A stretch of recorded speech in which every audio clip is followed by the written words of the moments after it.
Good afternoon. That is our top story. That professor once lived in Ukraine and is sharing her thoughts about the Russian invasion. News 8 Now's Tyler Jobe is live in our newsroom to explain how she thinks the West should respond. Well, Dr. Elizabeth Peacock is an anthropology professor. She lived periodically in western Ukraine from 2003 to 2016 for research studies and has friends there. And during her time there, she found out one of the most important pieces about Ukraine is that life is better together. Like every country in this world, Ukraine has a culture. Elizabeth Peacock describes it as very political, but united. They always wanted to have control and their own voice in what kind of a country they wanted. Ukraine was under Soviet control for decades. It's been independent since the early 90s. Most Ukrainians would tell me that they don't want war, right? They don't want fighting, but it feels like they have to.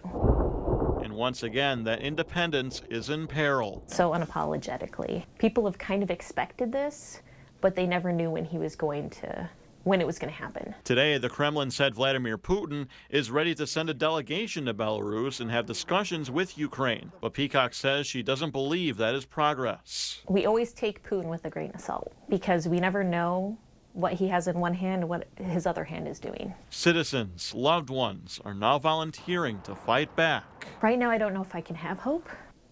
Seeing people come up and be united in Ukraine for it, but how much of that is going to be a slaughter? They don't have enough resources. Their military is nowhere on par to be a threat to Russia. Her advice for the West, throw everything they can at Russia. Best case scenario would have to be somehow being able to cut Putin and his forces off of the legs. So that what's happening in Ukraine ends soon and doesn't happen anywhere else. There's some fear that if Ukraine falls, what's going to stop Putin from continuing his push?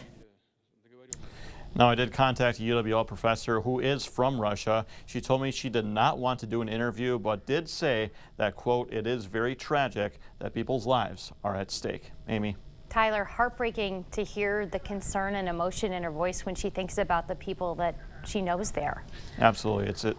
I can imagine it's terrifying. All right. Thank you so much for that story.